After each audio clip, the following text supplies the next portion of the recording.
أعوذ بالله من الشيطان الرجيم. بسم الله الرحمن الرحيم.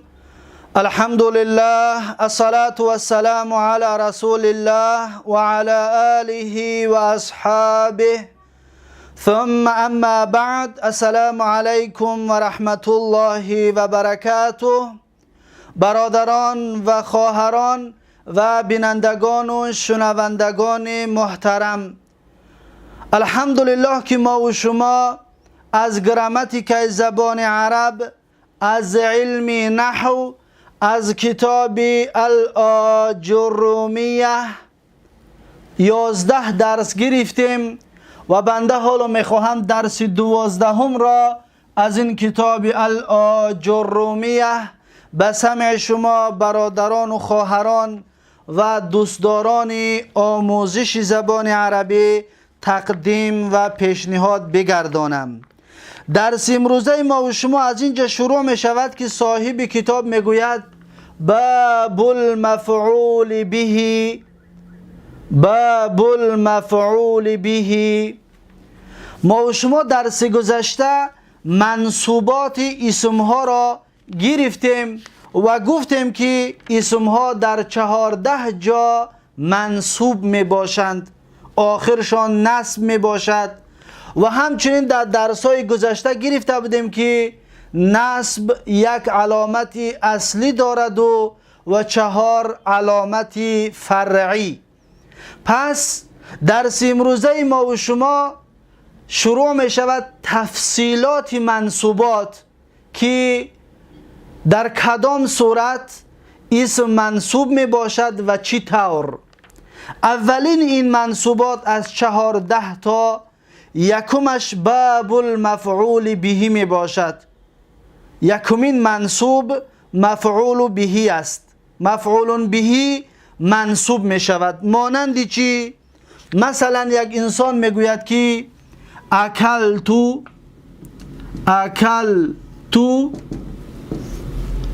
الطعام. ببینید، اکلت الطعام یعنی تناول کردم، خوردم طعام را، یعنی که خوراک را خوردم. پس دقت بتید، اکلتو فعل و فاعل هست، الطعام به خاطر چی آخرش نصب آمد؟ منصوب شد و علامت نصبش فتحه که علامت اصلی است. چرا منصوب شد؟ زیرا اینکه این طعام مفعول به است، یعنی خوردم. چی را خوردم؟ طعام را.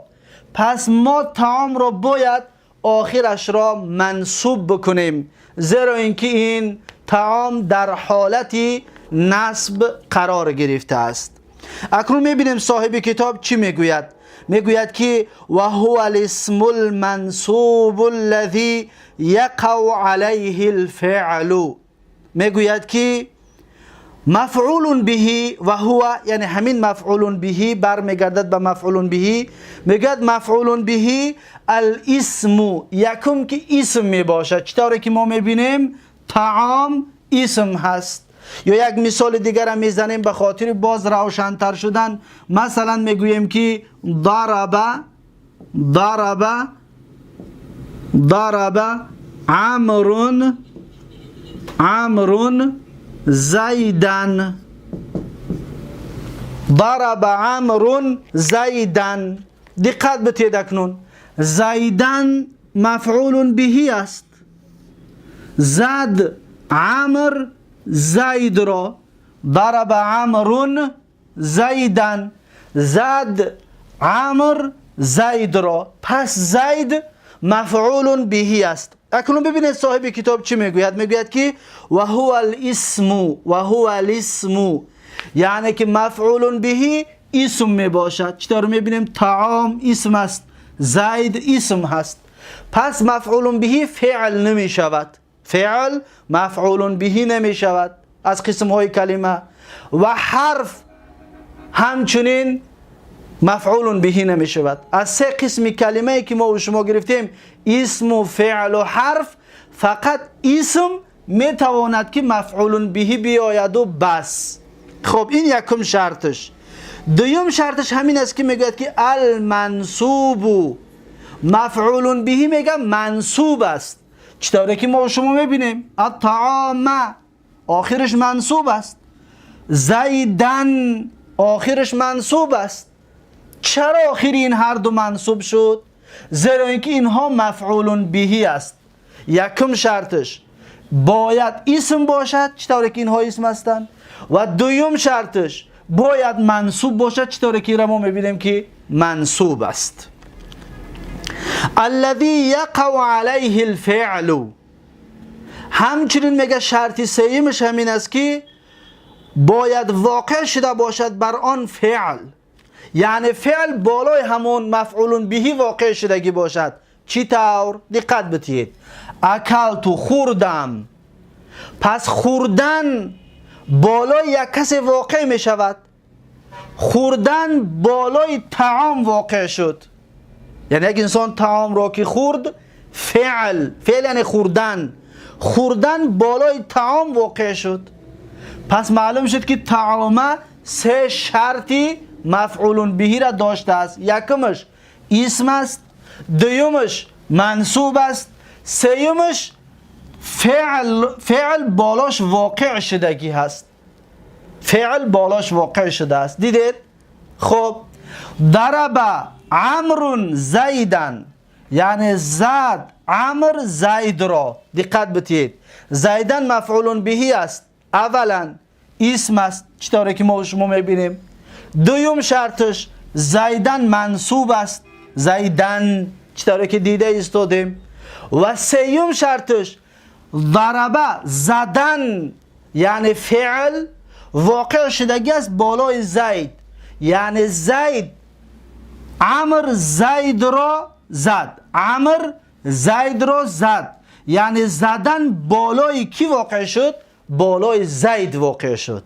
پس زید مفعول بهی است. دقت دادید؟ زید مفعول بهی است. آسانتر برای فهمیدن مفعول بهی همین است که در ترجمهش، در ترجمه فارسی تاجیکی، در آخرش کلمه را می آید. در آخرش کلمه را همراه می شود. ببینید، خوردم طعام را، پس طعام را مفعول بهی است. زد عمر زید را، دیدید؟ زد عمر زید را، پس زید مفعول بهی است. دقت دادید؟ پس این برای نزدیک شدن، برای شناختن مفعول بهی. یا می توانید که به سوال بفهمید چی را یا کی را. مثلا خورد، چی را خورد؟ طعام را خورد، پس طعام مفعول بهی است. زد، کی را زد؟ زید را زد، پس زید مفعول بهی است. خب این برای شناختن مفعول بهی نزدیک شدن هست. نحو قولیک، میگم مانند سخن تو ای دانشجو میگویی که ضربت زیدن، ضربت زیدن، یعنی که زدم من زید را. زیدن مفعول بهی است. چرا؟ زیرا اینکه در اینجا بیان کردیم که سه شرط در این زیدن وجود دارد. و رکبت الفرس، و سوار شدم اسب را. فرس یعنی که اسب. سوار شدم اسب را، پس اسب را، این اسب مفعول بهی است. همون سه شرط مفعول بهی در این اسب وجود دارد. پس شما دیگر خودتون میتوانید که بالای این تطبیق بکنید.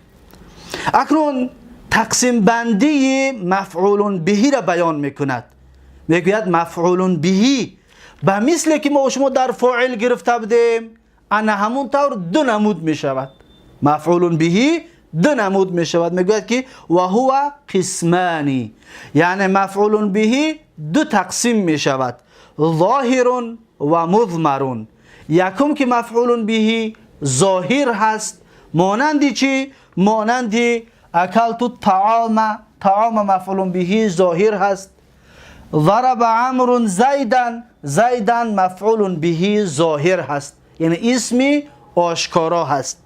و دویم مضمر می شود. و مضمر یعنی که ضمیر می باشد. به مثل چی؟ مثالش مثلا میگوییم که ببینید اکلت الطعام، مثلا در جای طعام ضمیر رو میمونه، میگوییم که اکلتو. ببینید اکلتو. پس انا همین هو مفعول بهی است، یعنی خوردم وی را. ببینید وی را، پس انا همین مفعول بهی است. این مفعول بهی ضمیر است، این ظاهر است، اسم ظاهر، و این اسم مضمر، این متصل است. مثلا باز می توانیم که ما بگوییم مثلا در سوره الحمد ما و شما میگیم که ایاک، دقت بتید، ایاک نعبد، ایاک نعبد، دقت دادید، ایاک نعبد. پس در این ایاک نعبد مفعول بهی هست. بله، در کجا هست؟ این ایاک هست، ایاک مفعول بهی است. در اینجا این هو ضمیر مفعول بهی است.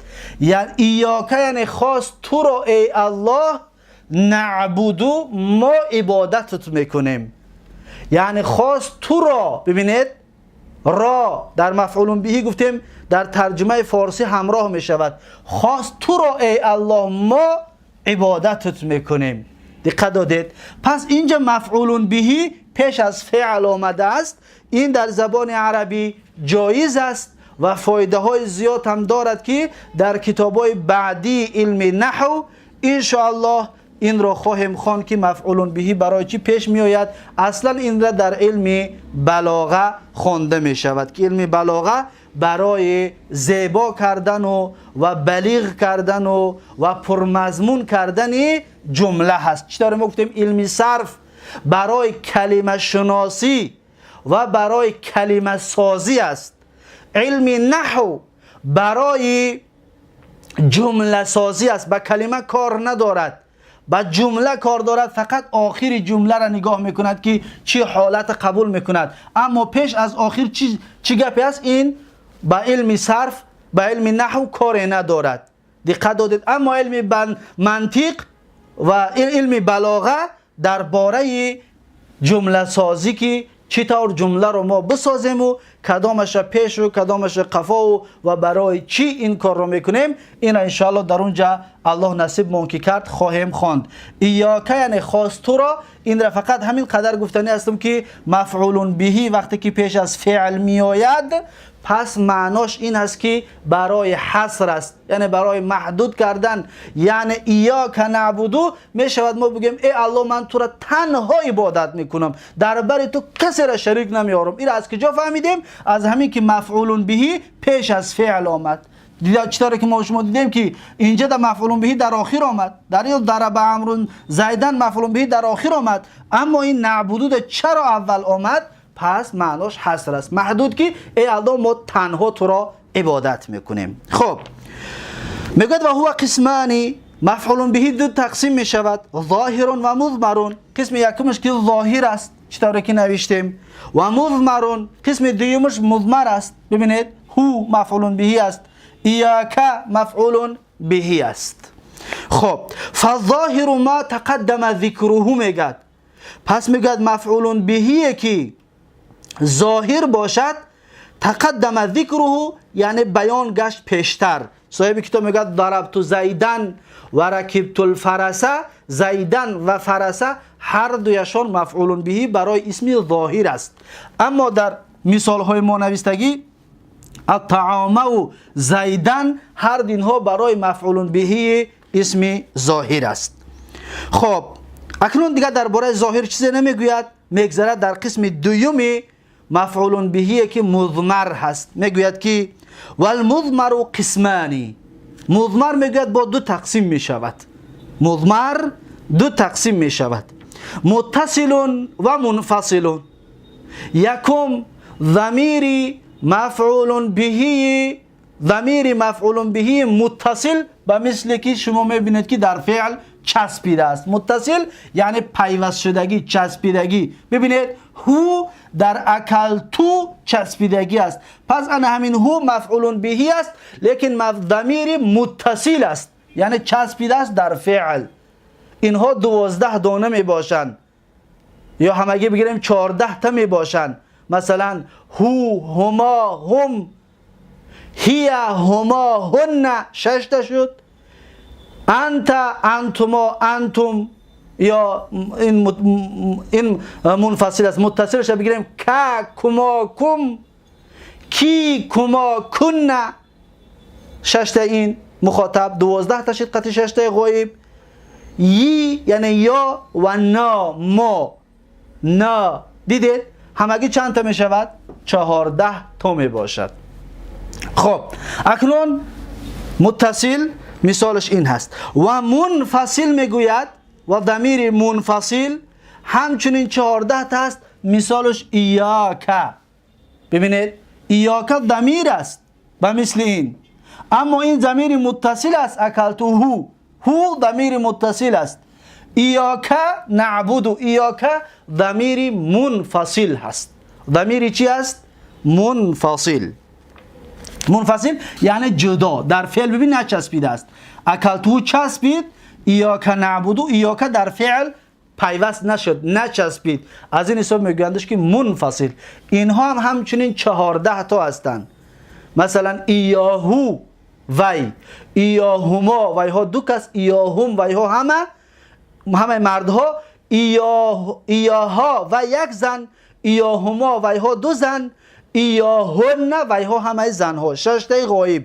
مخاطب در میگذاریم ایاکه. ببین ایاکه یعنی تو، یک کس، یک مرد، ضمیر مذکر.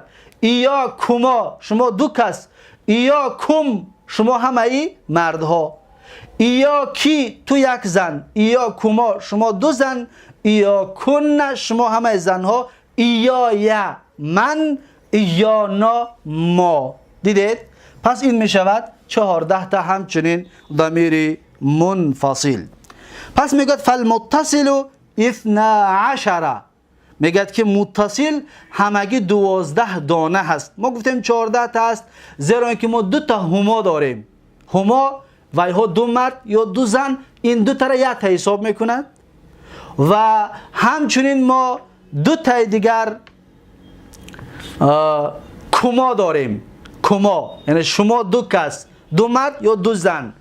پس این را هم 2 تا را 1 تا حساب میکند، میشود چند تا؟ 12 تا. از این حساب میگوید که والمتصل 12، ضمیرهای متصل همگی 12 دانه هستند. نحو قولی که مانند سخن تو میگد که میگویی ضربنی، زد من را. من را از انمین کلمه یا گرفتیم، از حرف یا. انمین یا ضمیر متصل است، به مثل اکلتهو. ببینید چسبیدگی است، پیوست شدگی است. و ضربنا، زد ما را. ضربنا زد ما را. پس ضربنی، ضرب فعل ماضی مبنی علی الفتح، فاعله ضمیر مستتر تقدیره هو. و نون ضربنی، نونی که هست این نون نامش نون الوقایه هست. نون وقایه یعنی فعل را آخرش را از کسره شدن نگاه می‌دارد که ضربی نمیگوییم و ضربنی میگوییم، زیرا که ما در گذشته خواندیم که آخر فعل کسره نمی شود. کسره جر خاصی اسم بود. پس به خاطر ضربه به کسره نشود گفته نون را آوردند و نون نامش نون وقایه هست. خب و یا که در آخرش هست ضربنی، میگیم نون الوقایه حرف لا محل له من الاعراب، الیا ضمیر متصل مبنی على السکون فی محل نصب مفعول به. برای خودت میگم ضربنی، زد وی مرد من را. ببینید من را، پس زدن بالای من واقع کی شد، از این حساب من شدم چه؟ مفعول به. و ضربنا، و زاد ما را. و همچنین ضرب فعل ماضی مبنی علی الفتح و فاعله ضمیر مستتر تقدیره هو، و نا ضمیر متصل مبنی علی السکون فی محل نصب مفعول به. و ضربک، زد تو را. ضربک تو را زد. ببینید ضرب فعل ماضی مبنی علی الفتح فاعله ضمیر مستتر تقدیره هو و کا ضمیر متصل مبنی علی الفتح فی محل نصب مفعول به. ضرب کا زد تو را، زد وی مرد تو را پس چی است؟ مفعول به. ضرب کی زد تو را، تو زن را. ببین ضرب کا تو مرد، یعنی زد وی مرد تو مرد را. ضرب کی زد وی مرد تو زن را. دقت دادید؟ ضرب فعل ماضی مبنی علی الفتح فاعله ضمیر مستتر تقدیره هو و کی ضمیر متصل مبنی علی الکسر فی محل نصب مفعول به. و ضرب کما و ضرب یعنی زد وی مرد کما، شما دو مرد یا دو زن را. کما شما دو مرد یا دو زن، زد وی مرد شما دو مرد را یا شما دو زن را. پس میگویم ضرب کما. ضرب فعل ماضی مبنی علی الفتح فاعله ضمیر مستتر تقدیره هو کما ضمیر متصل مبنی علی السکون فی محل نصب مفعول به. یعنی زد وی مرد شما دو مرد را یا دو زن را. خب و ضرب کم زد وی مرد شما مردها را. کم یعنی شما مردها. پس ببینید در آخر ضربه بعدی به هر چی که دیده استادید اینها ضمایر متصل هستند که در ضربه پیوست شده هستند، چسبیدگی هستند. پس میگه ضرب کم زد وی مرد شما مردها را. ضربه فعل ماضی مبنی علی الفتح فاعله ضمیر مستتر تقدیره هو کم ضمیر متصل مبنی علی السکون فی محل نصب مفعول به. و ضرب کن یعنی زد وی مرد شما زنها را. کن شما زنها. پس ضرب فعل ماضی مبنی علی الفتح فاعله ضمیر مستتر تقدیره هو کن ضمیر متصل مبنی علی الفتح فی محل نصب مفعول به. دقت دادید؟ پس ما به خاطر چی فقط گفته اسم فاعلش ضمیر مستتر؟ زیرا اینکه فعل به فاعل نمی شود، باید فاعل داشته باشد. و اکنون ما متکلم را خلاص کردیم، ضربنی و ضربنا، و مخاطب را همچنین خلاص کردیم، ضربک، ضربکی و ضربکما، ضربکم، ضربکن. مخاطب به آخر شد، به آخر رسید. میگذاریم در غائب، ضمایر غائب. میگه و ضربهو یعنی زد وی مرد وی مرد را. دقت دادید؟ زد وی مرد وی مرد را. پس می شود ضرب فعل ماضی مبنی علی الفتح فاعله ضمیر مستتر تقدیره هو مفعول به. هو ضمیر الهاء ضمیر متصل مبنی علی الضم فی محل نصب مفعول به. پس ضربه زد وی مرد را. ضربها زد وی مرد وی زن را. دقت دادید؟ زد وی مرد وی زن را. هر دینها غایب هستند.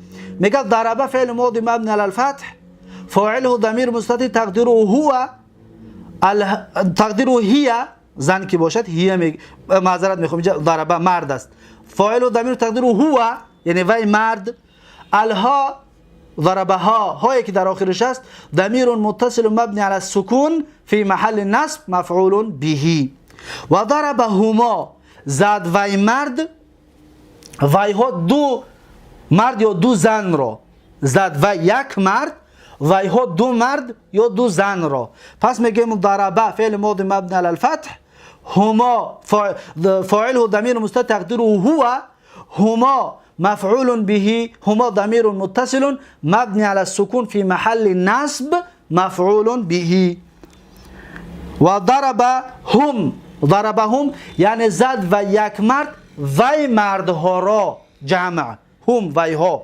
زد و یک مرد وی ها مردها را. پس میگیم ضرب فعل ماضی مبنی علی الفتح فاعله ضمیر مستتر تقدیره هو هم ضمیر متصل مبنی علی السکون فی محل نصب مفعول به. و ضربهن یعنی زد و یک مرد وی ها زنها را. هن وی ها زنها. پس میگه ضرب فعل ماضی مبنی علی الفتح فاعله ضمیر مستتر تقدیره هو وی مرد. پس هن ضمیر متصل مبنی علی الفتح فی محل نصب مفعول به. دقت دادید؟ پس این 12 مثال که آوردیم 12 مثال برای ضمایر متصل بود. هر یک تا اینها را ببینید که در ضربه پیوست شدگی است، چسبیدگی است. پس اینها را میگن ضمایر متصل. خب بعد از این میگذرد در ضمایر منفصل که مفعول به می آید. میگید که والمنفصل 12. همچنین ضمایر منفصل که مفعول به می آید 12 دانه هست.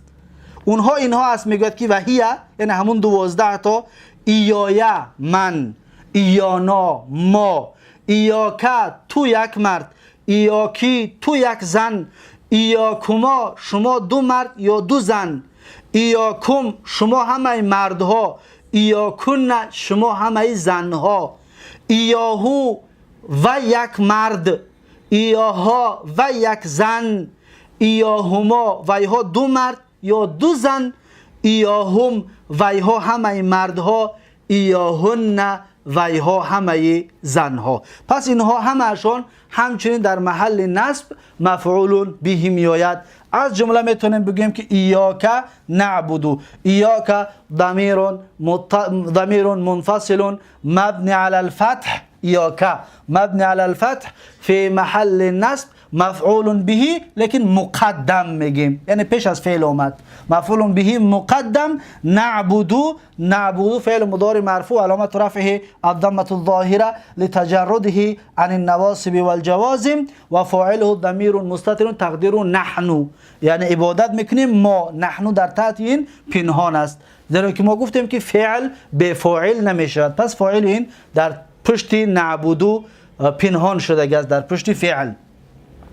اکنون در اینجا ما فاعل مقدم گفتیم، اما باز معذرت میخوام مفعول به را مقدم گفتیم. باز میشود که مفعول به به مثل اینها در آخر می آید. به مثل چی؟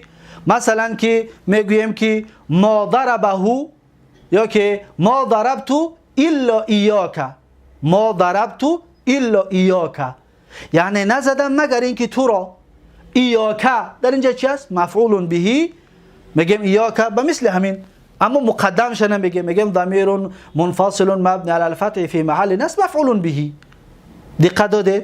ما ضربت الا ایاک. پس همین 14 مثال بیارید، بگو که ما ضربت الا ایا ما ضرب الا ایایا فعل ماضی قطعی بگیرید. به مثل در اینجا گرفتیم که فاعله ضمیر مستتر تقدیره هو، به مثل همین شود ما ضرب الا ایایا، یعنی نزد وی مرد مگر اینکه من را. پس ایایا مفعول به است. ما ضرب الا ایانا، نزد وی مرد مگر اینکه ما را. پس ایانا مفعول به است. ما ضرب الا ایاهو، نزد وی مرد مگر اینکه وی مرد را. وی مرد را ایاهو ضمیر چی است؟ منفصل مبنی علی الضم فی محل نصب مفعول به است. ما ضرب الا ایاها، ایاهو وی مرد، ایاها وی زن، تا آخرش میگم. پس دیگر اعرابش برای شما معلوم شد. ما ضرب الا ایاهما، نزد مگر اینکه وی ها دو مرد یا دو زن را. ما ضرب الا ایاهم، نزد اینکه مگر وی ها مردها را. ما ضرب الا ایاهن، نزد وی مرد مگر اینکه اون زنها را. دقت دادید؟ این برای غایب بود. برای مخاطب میگوید که ما ضرب الا ایاک، و مثل این ایاک، نزد وی مرد مگر اینکه تو را. پس تو را مفعول به است. ما ضرب الا ایاکی، ایاکی مفعول به است. ما ضرب الا ایاهما، نزد وی مرد مگر اینکه شما دو مرد یا دو زن را. ایاهما شما دو مرد یا دو زن. ما ضرب الا ایاکم، نزد وی مرد مگر اینکه شما مردها را. دقت دادید؟ ایاکم مفعول به است. ما ضرب الا ایاکن، نزد وی مرد مگر اینکه شما زنها را. پس ایاکن مفعول به است. دقت دادید؟ پس این هست مفعول به. پس با همین موضوع مفعول به با تفصیل به آخر رسید که مفعول به دو قسم تقسیم می شود، ظاهر و مضمر. پس اینها برای ظاهر هستند و این هر دو برای مضمر. پس مضمر به دو قسم تقسیم می شود، متصل و می شود باز منفصل و مثل ایاکه چطوری که صاحب کتاب هم 12 تا ضمیر منفصل را ذکر کرد. با این مفعول به با آخر رسید. یکمین منصوبات را از 14 منصوب ما و شما با تفصیل گرفتیم که اون چی بوده است؟ مفعول به. خب میگذاریم به دومین منصوبات، دوم جایی که اسم منصوب می شود. دقت بتید. پس دومین جایی که اسم منصوب می شود به مثل همین است، فقط در آخرش یک کلمه همراه میکنیم. ببینید اکلت الطعام، ببینید اکلن. ضرب عمرو زیدا ضربن. پس کلمه اکلن و ضربن اینها مصدر هستند. اینها چی هستند؟ مصدر هستند. یک کس بگوید چرا اکلن گفتی و اکلون نگفتی، یا اکلین نگفتی، یا ضربن گفتی و ضربون و ضربین نگفتی؟ میگویم که به خاطر آنه که این کلمه اکلن مصدر است، یا میتونه بگه مفعول مطلق است، و ضربن همچنین مصدر است. اینها باید منصوب بیاین. اینها باید چی بیان؟ منصوب. خب میگذاریم به باب نو، باب المصدری. باب موضوع درس ما و شما درباره مصدر هست. مصدر یعنی چی؟ مصدر صاحب کتاب میگوید که المصدر هو الاسم المنصوب الذي يجيء ثالثا في تصريف الفعل. میگوید که مصدر هو الاسم. مصدر اسم است. پس معلوم شد که مصدر فعل نمی شده است و مصدر حرف نمی شده است، فقط اسم می شده است. المنصوب، مصدر همچنین منصوب است و مثل مفعول به. مصدر همچنین چی است؟ منصوب است. الذي يجيء ثالثا في تصريف الفعل، چنان معرفی که میکند که میگوید که الذی یعنی اسم است که می آید در سیوم جا وقتی که اسم فعل تصریف میکنی. وقتی فعل میگه تصریف میکنی، صرفش میکنی، در سیوم جا می آید. چی طور؟ وقتی فعل ما میگویم مثلا ضربه فعل ماضی، یضربو فعل مضارع، ضربن مصدر. هر فعل را بیار. دخل یدخل دخولن، دخول مصدر می شود سیمش. خرج را بیار، خرج یخرج خروجن، خروج مصدر است. مثلا اکل را بیار، اکل یاکل اکلن، اکلن مصدر هست. دقت دادید؟ پس مصدر میگوید در صرف کردن فعل در سیوم جا میآید. چطوری که مثالش آوردیم. اما ما و شما هر کداممون که در درس‌های، هر کدام شنوندگان که در درس‌های صرف اگر حضور داشته باشید، پس شما دیگر مصدر میدونید که چی است. دیگر احتیاج به این گپی صاحب کتاب نداریم که الذی یجیء ثالثا فی تصریف الفعل. احتیاج به این نداریم. دیگه ما میدونیم. ما مصدر قیاسی داریم و مصدر سماعی داریم. مصدر قیاسی بابهای ثلاثی مزید هستند. اکرم یکم اکراما مصدر است، مصدر قیاسی است. فرح یفرح تفریحا، تفریحا مصدر قیاسی است. اجتماع یجتمع اجتماعا، اجتماعا مصدر قیاسی است. دحرج یدحرج دحرجتا، دحرجتا مصدر قیاسی است. دیدید؟ پس کسی که اگر علم صرف خونده باشد، پس دیگر مصدرها را میدوند که قیاسی. اما بابهای ثلاثی مجرد، 6 باب اول ثلاثی مجرد، مصدرشون مصدرهای سماعی هستند. یعنی از عرب چیزی شنیدیم همون رو میگیم. قیاسش کرده نمیتونیم که ما بگیم همین فعل همیشه مصدرش به این وزن میاد. گفته نمیتونیم، زیرا که اون سماعی هستند.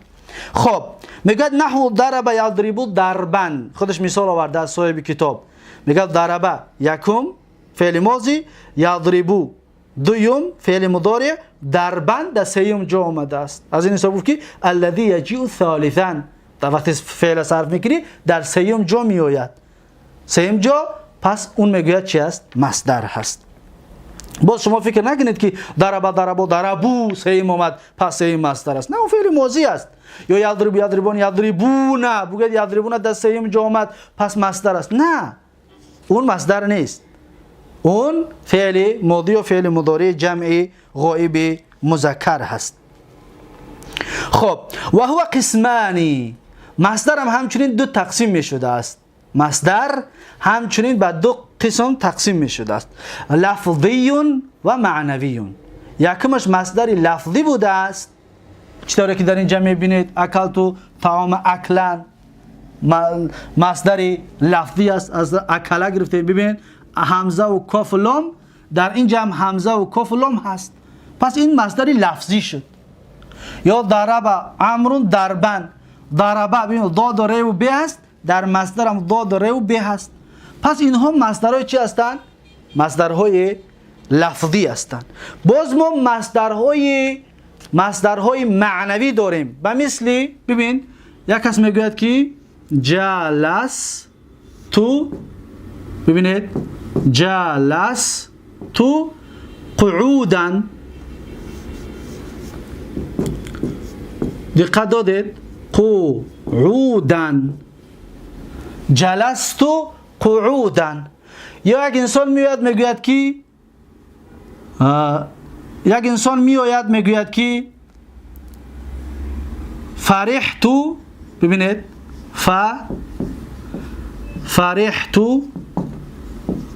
فرحتو جذلن،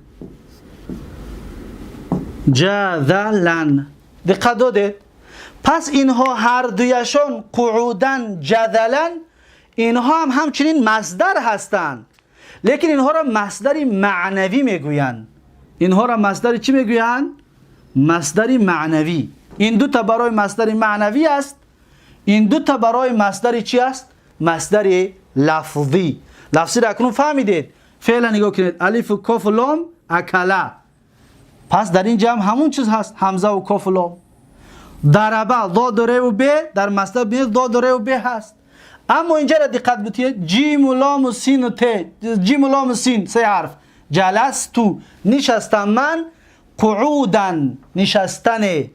ببینید قعود قاف و عین و واو و دال هست، این در اینجا نیست در فعلش. اما جلسه و قعده به یک معنا هست، به معنی نشستن. جلسه نشست، قعده نشست، پس میگیم جلسه قعودن، نشست نشستنیه. دقت دادید؟ فرحتو جدلن، فرحتو یعنی خرسند شدم، جدلن همچنین به معنای فرحتو است. ببینید جدلن یعنی خرسند شدم، خرسند شدنیه ترجمهش. ف و ر و ح است فرحتو، ف و ر و ح است. اما مصدر ببینید جیم و ذال و لام هست، لیکن معناهاشون که یک هست، از این حساب میگیم این مصدر معنوی است، مصدر معنوی فرحتو است. دقت دادید؟ یا قعودن مصدر معنوی جلسه هست. پس اینها مصدرهای معنوی شدن. چطور گفتیم که این دو تا مصدرهای لفظی هستند که مثالش را بیان کردیم. خب فإن وافق لفظه، اکنون میگه هو قسمانی، مصدر بیان که دو تقسیم می شود، لفظیون چطور که دیدید و معنویون چطور که در اینجا همچنین نوشتیم، قعودن و جذلن. پس ترجمهش اکلت الطعام اکلن، خوردم طعام را خوردنیه، ترجمهش خوردنیه، مصدر هم خیلی ترجمه می شود. ضرب عمرو زیدن ضربا، زد عمر زید رو زدنیه، زدنیه. جلست قعودن، نشستم نشستنیه. فرحت جدلا، خرسند شدم خرسند شدنیه. دقت دادید؟ پس این ترجمه مصدر. اما مصدر به چند معناها می آید که اونها را انشاءالله بیان خواهیم کرد. میگوید که و این وافق لفظه لفظ فعله فهو لفظی، اگر که موافقت بکند لفظه یعنی لفظ المصدری، لفظ مصدر، لفظ فعله یعنی لفظ فعلش را، لفظ مصدر لفظ فعلش را. دقت دادید؟ اگر میگم موافقت بکند، مصدر را ببینید همزه و کاف و لام هست. فعل ببینید همزه و کاف و لام هست، پس موافق هستن، هر یک چیز است. اگر میگه موافقت بکند فهو لفظی، پس اون میگه لفظی است. پس اینا ما مصدر رو چی گفتیم؟ لفظی. خب مانند چی؟ قتلته قتلا، کشتم وی را کشتنیه. دقت دادید؟ قتلته کشتم وی را، قتلا قتل را ببینید قاف و ت و لام بود، قتلا همچنین قاف و ت و لام هست. پس این مصدری چی است؟ مصدری لفظی است، یعنی از لفظ خودی فعل هست. دقت دادید؟ خب این درباره مصدری لفظی. اما درباره مصدر معنوی میگه و این وافق معنی فعله، اگر موافقت بکند معنای فعل مصدر را. دیده؟ این مصدر است. قعده قعود نشستن و مثل جلسه فعل معنیهاشون یک هستند. موافقت بکند میگه دون لفظه، اما در لفظ میگه موافق نیستن. قاف و عین و واو و دال هست در لفظ و فعلش باشه جیم و لام و سین هست. جلسه، این قعده، قاف و عین و دال قعده. پس لفظاشون موافق نیستن اما معناشون موافق است. فهو معنویون، پس انا همین طورها را بگوید که اونها معنوی هستند. اگر که مصدر به فعلش معناش موافقت بکند و حرفاش نه، پس اون میشود معنوی، یعنی در معنا یک هستند اما در لفظ در حرف ها به مثل اینها یک نیست. اکلتو الطعام اکلن به مثل اون یک نمی باشد. نحو قولک، مانند سخن تو میگوید که میگوی جلستو قعودن، چطوره که نویستیم جلستو قعودن، نشستم نشستنیه. پس قعود به معنای جلسه است اما لفظشون فرق میکند. و قمتو وقوفا، قمتو خستم، وقوفا همچنین خستن، قامه خست، وقفه هم خست. پس میشود که قمتو وقوفا، قمتو وقوفا یعنی خستم خستنیه. ترجمهش به این طریق میشود که خستم خستنیه. دقت دادید؟ پس معلوم شد که قمتو قاف و قامه است اصلش، قامه. وقوف اصلش وقفه است، واو و قاف و ف است. پس اینها در معنا یک هستند که خستن اما در لفظ فرق میکنند. اون قامه است، این وقفه است. دقت دادید؟ پس اینها را میگویند مصدرهای معنوی. این همچون یک مثال است. در زبان عربی هزارها کلمه هست که به همین معنا یا که به هم معنای خودش میارن میشود مصدری معنوی. مثلا میگوی که کلمتو کلامن، مصدری کلمتو کلامن یعنی سخن گفتم سخن گفتنیه. کلمتو کلامن مصدری چی است؟ لفظی است. لیکن بگوی کلمتو نطقا، نطقا همچنین گپ زدن است. سخن کردم سخن کردنیه، ترجمهش همون است. اما در اینجا نطقا مصدر چی است؟ مصدر معنوی است به مثل قعودن و جذلن. خب این بود مصدر. اما فایده مصدر چی است؟ برای چی در زبان عربی مصدر را میارن؟ میگویند که مصدر را ذکر کردن 3 فایده دارد، یعنی به 3 مقصد مصدر را میارن. اونها چی است؟ بیایید اینجا را پاک کنیم تا اینکه فایده های مصدر را نوشته بگیریم. دقت بدید، به 3 معنا میآید مصدر در زبان عربی، یعنی فایده اش این هاست. یکمش برای توکید عاملش میآید. پس می نویسیم التوکید. یکم چی بوده است؟ توکید. ببینید یکم توکید. دیوم دلالت میکند بر نوع، ما دل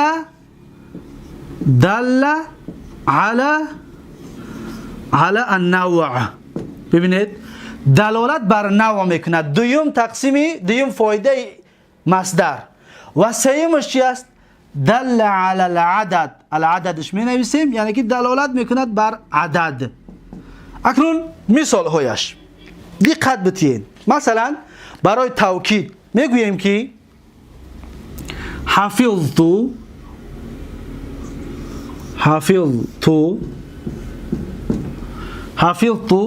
الدرس حفظا. دقت دادید؟ حفظ کردم درس رو حفظ کردنیه. دقت بدید؟ حفظ کردم درس رو حفظ کردنیه.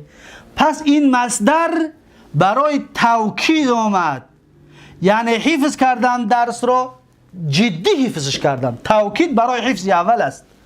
حفظ کردم یعنی جدی حفظش کردم، تا حفظ نیمکاله نه، خوب حفظش کردم. پس این برای چی بوده است؟ برای توکید. حفظت الدرس حفظا، این مثالش. دوم، ما دل علی نوعی، مصدر دلالت میکنه بر نوع بیان میکنه. مانندی چی؟ مانندی میگوییم که اکرمتو. ببینید، اکرمتو یعنی که احترام کردم. الاستاذ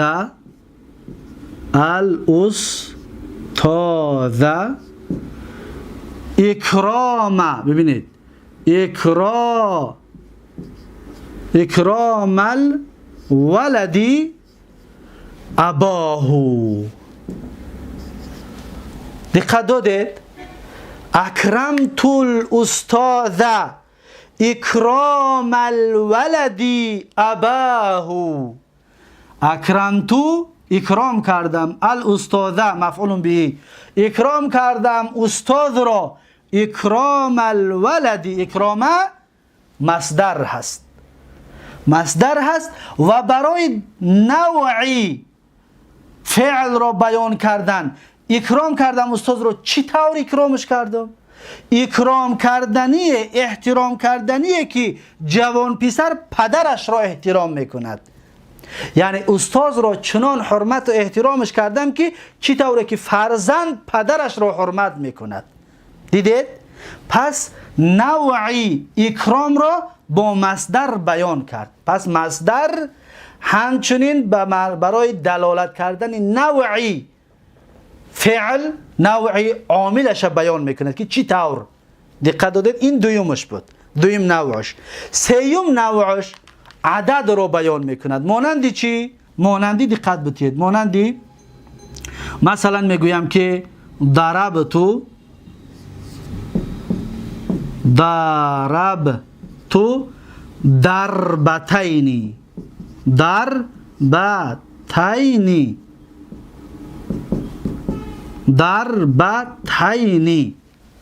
ضربتو ضربتین یعنی زدم. این چرا بیان کرده؟ عدد. چند تا زدم؟ ضربتین، 2 تا زدم. دقت دادید؟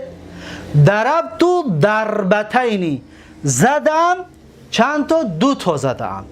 پس این مصدر، ببین دا داره و به، پس مصدر لفظی است، مصدر مفعول مطلق لفظی است. و این چی را بیان کرد؟ برای چی آمد این؟ برای عدد بیان کند که چند تا زدم. دقت دادید؟ یا می شود بگید ضربتو 3 ضربات، می شود زدم 3 زدنیه، 3 بار یا 3 زدنیه زدمش. دقت دادید؟ 3 پس در اینجا نائب از جای چی می شود؟ از جای مفعول مطلق می شود. و 3 مضاف و ضرباتین مضاف الیه می شود، یا ضرباتین بله مضاف الیه می شود. دقت دادید؟ پس مصدر به 3 معنا می اومده است. یکم توکید، حفظت الدرس حفظا برای توکیدی حفظتو آمده است. دوم نوع را بیان میکند، اکرمت الاستاذ اکرام الولد ابوه، احترام کردم. چطوری احترام کردم؟ بیان میکند که احترام کردن فرزند پدرش رو، انا همین طور احترام کردم. پس نوعی عامل را، نوع فعل احترام بیان کرد. فقط احترام هر چیز دیگر هم باشد، هر چیز دیگر هم باشد، هر فعل دیگر هم باشد، اما در اینجا ما اکرام رو براتون نوشتیم. العدد ضربت ضربتین، سیمش برای عدد بیان میکرده است. زدم 2 زدنیه. دقت دادید؟ پس این بود بابی مصدر. مصدر همچنین به همین باب با آخر رسید. پس ما و شما از 14 منصوبات 2 تاش رو گرفتیم. یکم مفعول بهی، دوم مصدر. میگذاریم به سیومش و سیوم و چهارم را صاحب کتاب یک جا ذکرش کرده است. اینجا را پاک میکنیم تا اینکه سیوم و چهارم را برای شما نوشته بکنیم. دقت بدید. میگوید که سیوم و چهارم جایی که اسم منصوب می باشد باب ظرف الزمان و ظرف المکان. باب در مسئله ظرف زمان و ظرف مکان گفتگو میکند. ظرف زمان و ظرف مکان یعنی دو چیز. ظرف زمان یک، ظرف مکان دو. دقت دادید؟ دو موضوع صحبت میکند. ظرف الزمان یکم ظرف زمان را بیان میکند. میگه هو الاسم الزمان المنصوب بتقدیر فی. دقت دادید؟ اولا مثالش رو بنویسیم. مثلا میگویم که می نویسیم مثالش برای ظرف صمتو. ببینید صمتو یعنی روزه داشتم. الیوم، الیوم معناش چی است؟ یعنی امروز را روزه داشتم، امروز را. پس الیوم آخرش چی می شود؟ منصوب می شود. چرا منصوب می شود؟ به خاطر چی؟ به خاطر آنکه الیوم ظرف است. دقت دادید؟ الیوم چی است؟ ظرف است. صمتو فعل و فاعل است. الیوم روزه داشتم امروز را. امروز پس چی است؟ امروز ظرف است. ظرف یعنی یک زمان، یک وقت معینی. خودش صاحب کتاب میگوید. ببینید چی میگه. میگه که ظرف الزمان، پس ما گفتیم یوم ظرف زمان است. میگه ظرف الزمان هو الاسم الزمان المنصوب. میگه هو الاسم، هو اسم الزمانی. و میگه اسم زمان است. ببین یکم که اسم است. الیوم اسم است. الیوم دلالت به زمان میکنه. زمان یعنی وقت. الیوم امروز، مثلا امروز از ساعت 4 سر تا 5 بیگه، مثلا 6 بیگه را، نه چند ساعت. ببین چقدر وقت در بر که میگیرد. پس میشود الیوم ظرف زمان. ظرف زمان. المنصوب میگه که ظرف منصوب میشود. چطوری که شما دیده ایستادید. الیومی بگوی غلط است. الیومو بگوی غلط است. باید بگوی که الیوم، زیرا که این ظرف زمان میباشد. به تقدیر فی. لیکن میگه در تقدیرش در اینجا یک تا فی پنهان است. میگه در اینجا یک تا فی پنهان است. صمت الیوم یعنی صمت فی الیومی. روزه داشتم در امروز. ببینید فی الیومی در اینجا یک فی است. روزه داشتم در امروز. دقت دادید؟ یعنی در مدتی که یک روز معین شده است من همون را روزه داشتم. پس الیوم چی بوده است؟ ظرف بوده است. صاحب کتاب اکنون چند تا ظرف ها را برای ما همچون مثال میارد. چیزی که در اینجا میارد فقط اینها ظرف نیستند. ظرف خیلی زیاد است. لیکن صاحب کتاب برای ما و شما در اینجا چند تا مثال میارد. پیش از اونه که مثال های صاحب کتاب رو بخونیم، اولا میخوام یک فایده دیگر را به سمع شما برسانم. ظرف به دو قسم تقسیم میشود. دقت بدید. الظرف به دو قسم تقسیم می شود. یکم ظرفی از زمان، ظرفی زمان. دویم ظرفی المکان، ظرف زمان و ظرف مکان. دقت دادید؟ ظرف زمان همچنین به دو قسم تقسیم می شود و ظرف مکان هم همچنین به دو قسم تقسیم می شود. دقت بدید. ظرف ها باز تقسیمات خودشان را دارند. اکنون اینها کدام هستند؟ یکم تقسیمش ظرف المختص. این قسم یکمش است. دویمش المبهم. مختص، ظرف زمان مختص، ظرف زمان مبهم و ظرف مکان همچنین می شود المختص به مثل این مختص و باز می شود چی؟ المبهم.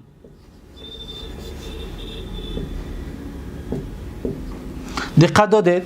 اکنون ما می خونیم که کدام از این قسم ها منصوب می شوند و کدام از این قسم ها منصوب نمی شوند. دقت بتید. میگوید که ظرف الزمانی هو اسم الزمان المنصوب بتقدیر فی. ظرف زمان میگد اون اسم زمان است که منصوب می باشد به تقدیر فی. در تقدیرش فی هستی. مانندی الیوم. الیوم نوشتیمش امروز. الیوم یعنی چی؟ یعنی امروز. امروز ظرف است. یکم مثالش داره نوشتیم. و لیلتا و شب.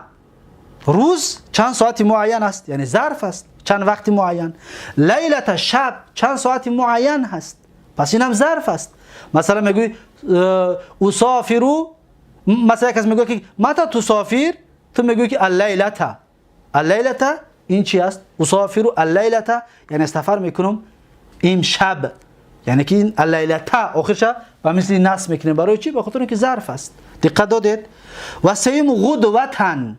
غدوتن ترجمهش از نماز بامداد تا آفتاب برآمدن. چند دقیقه که باشد ان همونها رو عرب غدوه میگویند، یا اول روزش میگویند غدوه، اما از نماز بامداد تا آفتاب برآمدن هست، یا از صبح تا آفتاب برآمدن. خب مثلا یک از سوال میکنند، مثالش متى تزورونی، یعنی تو کی مرا زیارت میکنی؟ جواب میدی میگوی که ازوروک غدوتن. میگوی غدوتن آخرش نصب میکنی. غدوتن یعنی زیارت میکنم تو را در وقتی غدوه. غدوه گفتیم یعنی که از بامداد تا آفتاب برآمدن، یعنی پیش از آفتاب برآمدن تو را من زیارت میکنم. دقت دادید؟ و بکرتن همچنین ظرف است. بکرتن یعنی بر وقت یا اول روز. بکرتن یعنی که بر وقت، اول روز.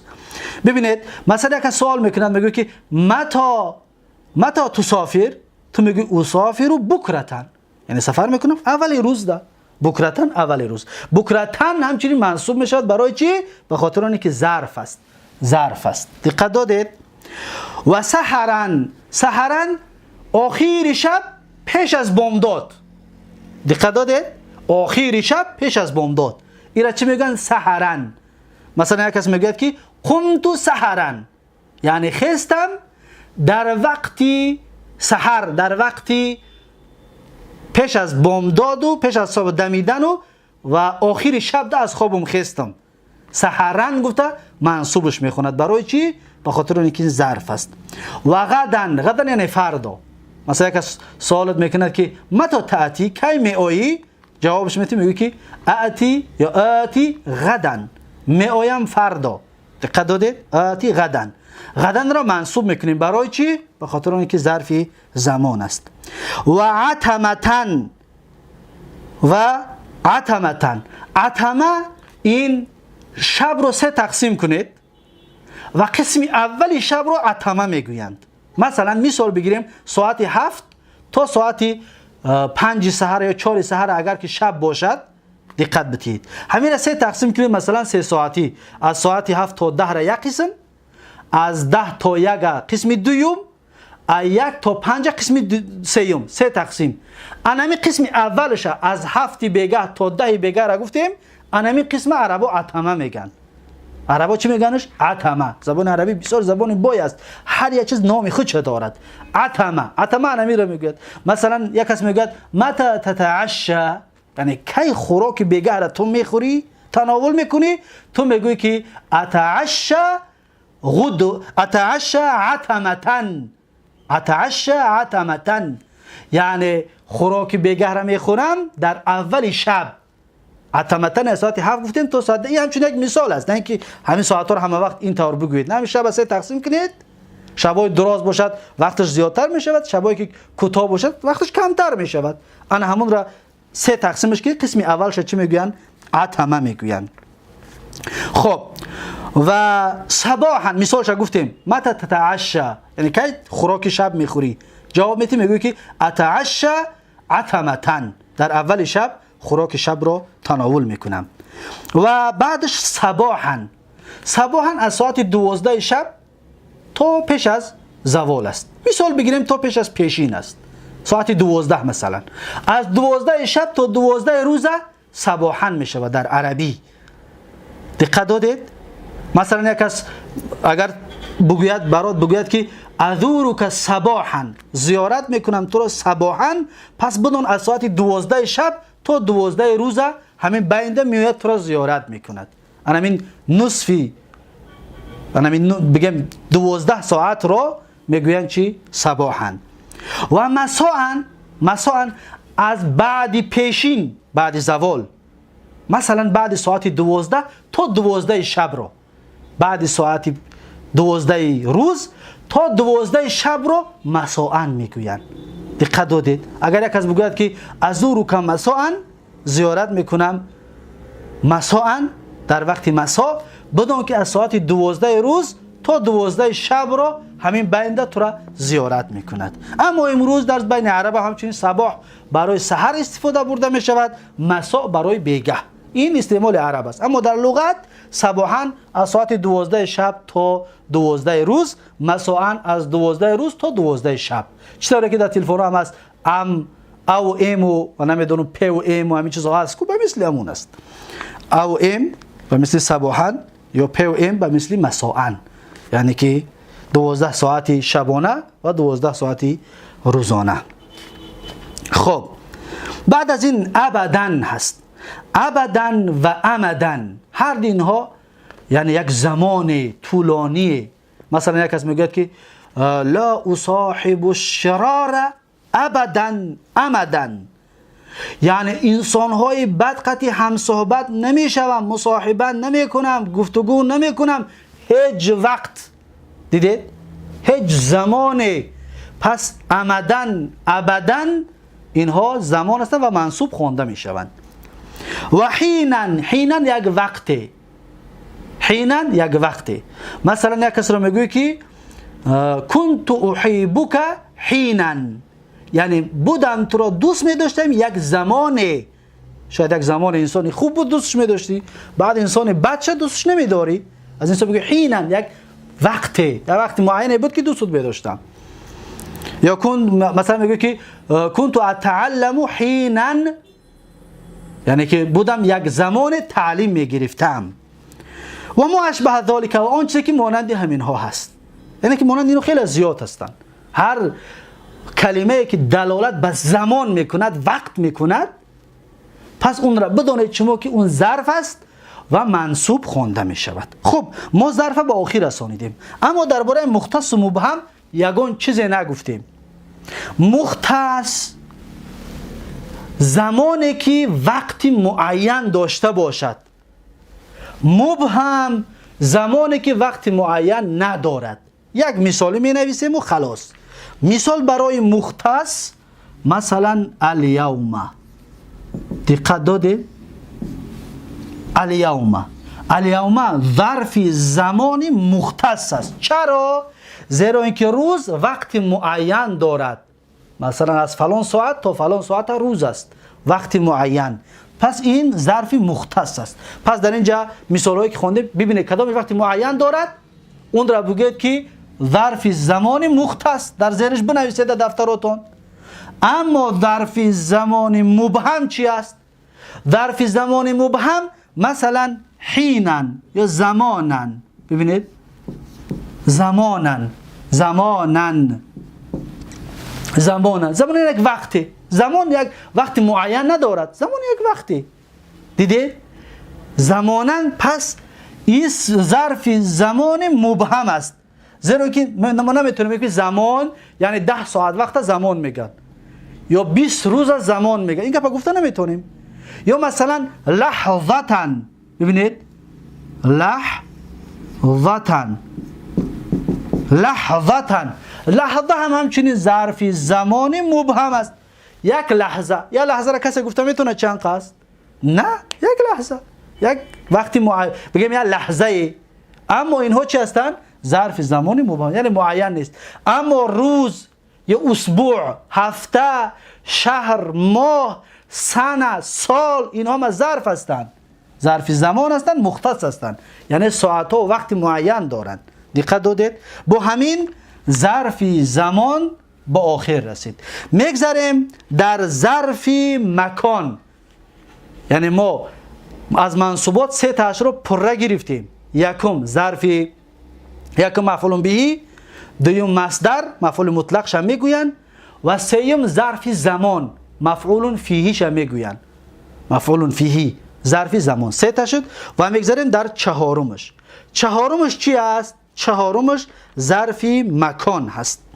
مثلا یک انسان میگوید که جلستو، ببینید جلستو خلف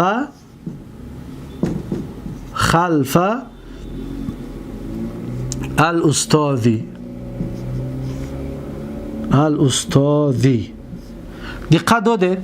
جلستو خلف الاستاذی یعنی نشستم در پشت استاد. نشستم در کجا؟ در پشت استاد. اکنون دقت میگه و ظرف المکان، ظرف مکان هو اسم المکانی. ظرف مکان اون اسمی مکان است. مکان یعنی جای، اون اسمی جا هست. دقت داده؟ یا آدم ما را بگوید خلفه را برای چی آخرش نصب کردی؟ میگم خلفه اسمی مکان هست.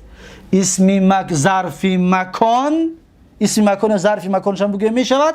اسم مکان یا ظرف مکان منصوب است، از منصوبات است. بگوید که از چهارم منصوبات است. 14 تا منصوب است، چهارمش اسم مکان است. و هو اسم المکان، میگه اسم مکان است. خلف پشت، پشت ببین یعنی جا است، مکان است. دقت داده؟ یعنی جا و مکان رو خلف میگویند. خلف یعنی جا و مکان است. پس این اسمی مکان است، به خاطر مکان بودنش آخرش نصب می شود. دقت دادید؟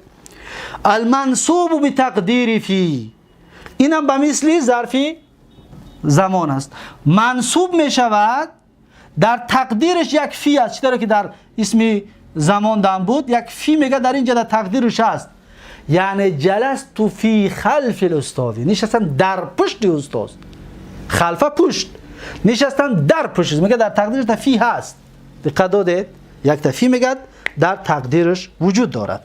خب اکنون مثال ها را میارد. باز چند تا دیگر مثال برای اسم مکان میارد. چطوره که گفتیم که این فقط برای اسم مکان همین ها تنها نیستند، خیلی زیاد هستند.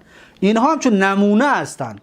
ما همچون نمونه ها را در مثال میدراریم تا اینکه براتون واضح تر شود. مثلا یکم امامه. امامه یعنی پیشی، امام پیش.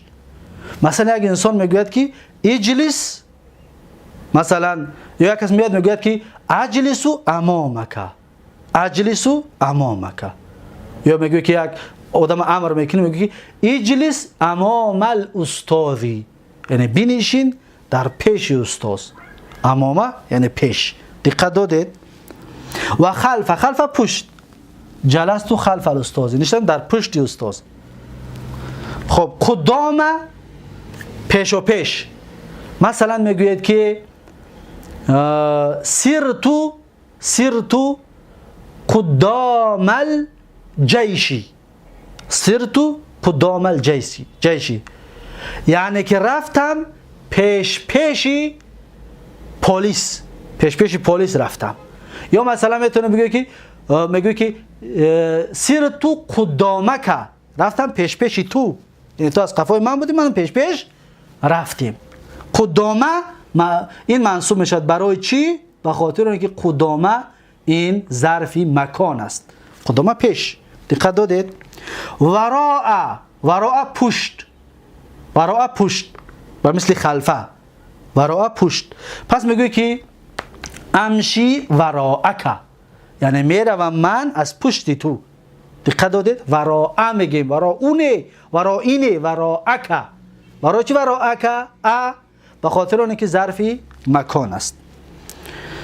و فوق بالایی. مثلا میگه الکتابو فوق المکتبی، یعنی که کتاب بالای میز ده هست. یا میگه که الولدو فوق البیتی، یعنی که جوان پسر بالای خانه ده هست. فوق بالا. فوق همچنین چی است؟ ظرف است. برای فوق میگیم فوقی غلط است یا فوقو غلط است. این ظرفی زمان است، ظرفی مکان است. و تحت یعنی زیری. مثلا میگه که القطه تحت السیارتی، یعنی که پیشک گربه در زیر ماشین است. دقت داده؟ تحت همچنین ظرف است و عنده همچنین ظرف است. مثلا میگوید که محمدون عند الاستاذی، محمد در نزد استاد است. عنده یعنی نزدی، در نزد استاد است. پس عنده همچنین ظرف است و منصوب می شود. و مع یعنی همراهی. مثلا میگوی که ذهب الاستاذ مع مثلا زیدین، رفت استاد همراه زید. مع این چی است؟ ظرف است. ظرفی چی است؟ ظرفی مکان. مع، یا که مثلا میگیم که نه، در مثال ظرف مکان میگیم که جلس الاستاذ مع زیدین، یعنی نشست استاد همراه زید، یعنی در مکان جاشون یک جا شد. دقت دادید؟ مع اسمی چی است؟ اسمی مکان است. و اذا یا حذاء هر دوش یعنی برابری. مثلا میگه که جلست اذا البابی، یعنی در برابری در نشستم. اذا البابی. یا مثلا حذاء میگه که جلست حذاءک، یعنی نشستم برابری تو. پس ببینید برابر اذا و حذاء هر دوش برابر میشود. اینها چی هستند؟ ظرفای مکان هستند. اذا بابی یعنی برابری در، اذاءک یعنی برابری تو در مکان، جایگاهمون مثلا برابر بود. و بعدش این تلقاء یعنی روبرو. مثلا اینجا در روبرو بدگیره تلقاء میگوین. پس میگوی که بیت محمد تلقاء بیت زیدین، یعنی خانه محمد در روبروی خانه زید است. تلقاء منصوب میشود برای چی؟ به خاطر اینکه ظرفی مکان هست. و هنا اینجا مثلا میگه اجلس هنا، بشین اینجا. هنا ظرف است، این هم منصوب میشود اما علامت نصبش تقدیری است، زیرا که آخرش الف دارد. اسم مقصور است. و ثم یعنی آنجا. هنا اینجا، ثم آنجا. پس ثم همچنین چی است؟ مثلا میگه اجلس ثم، یعنی بشین آنجا. پس ثم ظرف مکان هست. ما ثم داریم و ثم داریم، فرق اینها را بروید. ثم این حرف عطف است، ثم این ظرف مکان است. و ما اشبه ذالک، و آن چیزی که مانند همین ها است. میگه در زبان عربی دیگر خیلی از زیاد هستند اسمهای مکان. پس دقت دادید؟ پس با همین هم اسم ظرف مکان، اسم مکان یا مفعول فیهیش میگوید. اسم زمان و مکان را مفعول فیهی میگویند. پس مفعول فیهی به آخر رسید، یا اسم زمان، اسم مکان به آخر رسید. یعنی ما و شما از 14 منصوبات 4 تاش را گرفتیم. خب یک چیز دیگر مان، ظرف مکانی که مختص باشد و ظرف مکانی که مبهم باشد، آیا هر دوش منصوب می شود؟ در اینجا گفتیم یوم منصوب می شود، ظرف زمان مختص. ظرف زمان مبهم لحظتا زمانا منصوب می شود. آیا ظرف مکانی که مختص باشد همچنین منصوب است، از نواصب است، یا مبهم باشد همچنین از نواصب است؟ بیا اول یک مثالش بنویسیم تا اینکه فهمیده شود که چی رو در نظر داریم. ظرف مکانی که مختص باشد یعنی اندازه معین دارد. مانندی چی؟ مانندی مثلا مسجد، دقت بدید، بیت، مثلا حدیقه، دار، اینها هم از ظرف هستند اما ظرفی مختص هستند. پس اینها منصوب نمی شوند.